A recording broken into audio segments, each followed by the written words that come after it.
Concert Series Volume 4. Clap. Folks, welcome to the show. It is just about 3 or 4 minutes after the hour. We're 3 or 4 minutes ahead. But if you are currently not at the Taylor Pavilion and hearing a mysterious disembodied voice from out on the walking mall, or if you're in the parking garage right now, you should make your way over to the Taylor Pavilion because we have a 10-hour music festival starting right now. Folks, the Stained Glass Concert Series is an organization that gives young, amateur, up-and-coming musicians in, say, the high school and college age range the opportunity to perform for a semi-professionally run, real, live, public audience. For many people, for many of them, it is their first time, like performing outside of a school setting or a family setting. And for some people, it is a great way to kick off a professional gigging career. You can see we have banners on either side of the pavilion, facing the walking mall and facing the parking garage, where you can see the itinerary for the day and all the bands, the times when they're supposed to get set up. You can also see next to them tables that say tips and donations. So here's how everything works. There is a jar on those tables that says donations to the Stained Glass Concert Series. That goes to us, the coordinators, the organization, to help offset some of the costs of this event. And then next to that, there's a basket that says tips. That is money for the performers on stage. If you like what you hear on stage, you can pop some money in a basket on either end of the pavilion, and there's an extra one up here. There's also electronic payment information set up, both for the event and for all the performers. We have little cards there. It's all very self-explanatory. We also have merchandise back there, right in the center of the pavilion. There's stained glass themed merchandise. There are some of our performers have merchandise. And we also have a licensed vendor all the way up from northern Delaware, spellbound musician selling her very own music branded pins. And this is a very professional arrangement. She's not my girlfriend or anything that I allow to set up a little shop. But there's no shortage of ways to spend your money here at the Stained Glass Concert Series. Folks, thank you so much for attending what has been, I think, the most attended, most music festival-like Stained Glass Concert Series in all of our years of existence.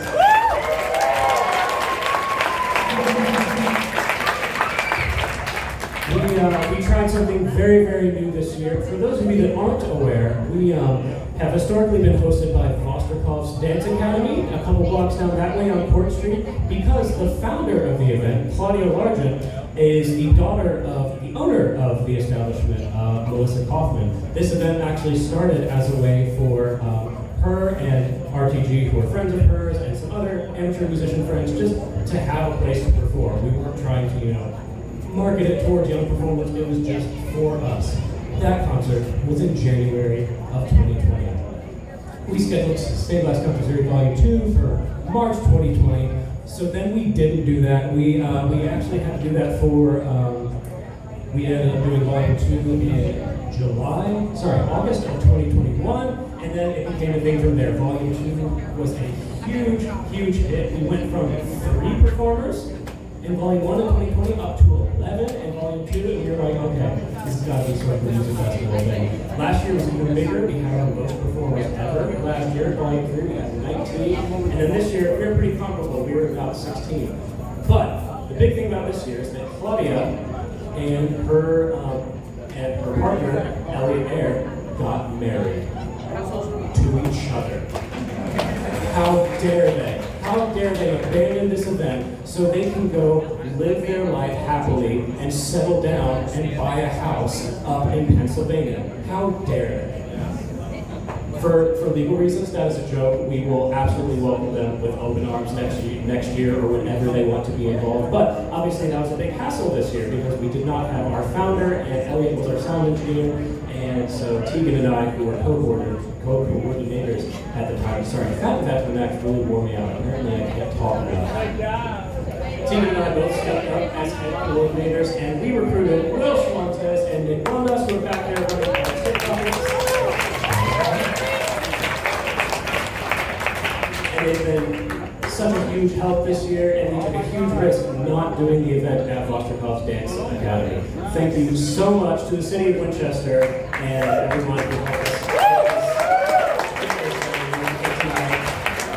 Last night we also had what we called a coffee hour. It was sort of an acoustic, chiller, lower level prelude to this big all-day music event. Last night it was at Espresso Bar and Cafe, just off the walking wall. Thank you so much for Espresso Bar and their owner, really did a great job.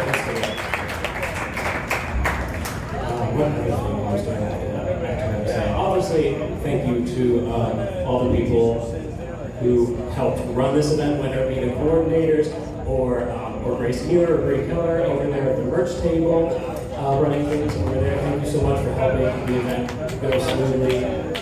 Thank you so much to Dave Parker and your family, and who has provided us literally like 98% of the equipment that you see on stage right here. It was an absolute blessing.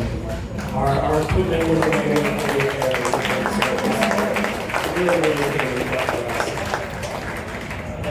thank you. Also, I don't think anyone would hear. Thank you so much to the University of Delaware Community Engagement Initiative folks. For me, technically, I'm part of a school project that, this is my project, but they gave us a pretty sizable grant to help fund a lot of this event, which is surprising since we're not the University of Delaware. So thank you so much to the folks there for providing so much of the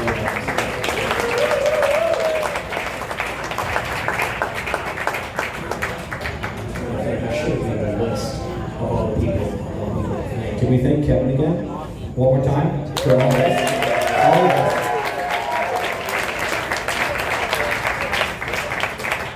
Obviously, I need to say thank you to all of the performers who took a chance on us on a very, very uncertain year at first. It took us a while to get this venue and everything set up. We were honestly worried that we weren't going to be able to get it done in time. So thank you to all the performers, not just for your patience and dealing with us hastily throwing this event together, but also just for being so committed and loving music, being respectful of one another, encouraging one another, and just putting on really, really killer performances. Let's give everyone a round of applause.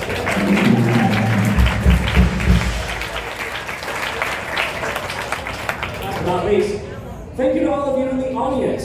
Obviously, I can say thank you for all your donations and tips and things like that, but thank you so much for just being here and listening to us and supporting the arts for young amateur musicians and just supporting the arts in general. Thank you so much for taking time out of your day.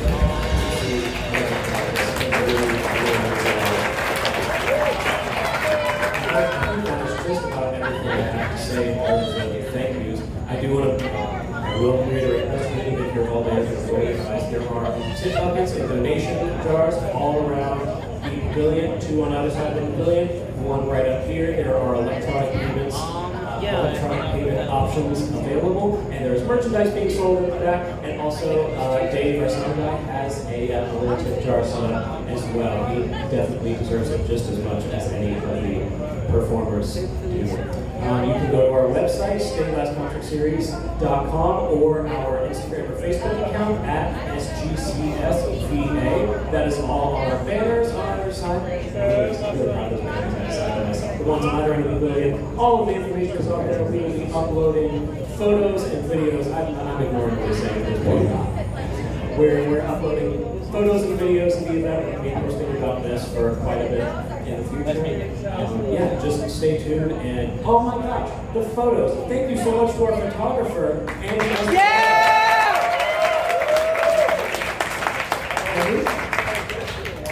Oh, he makes movies too.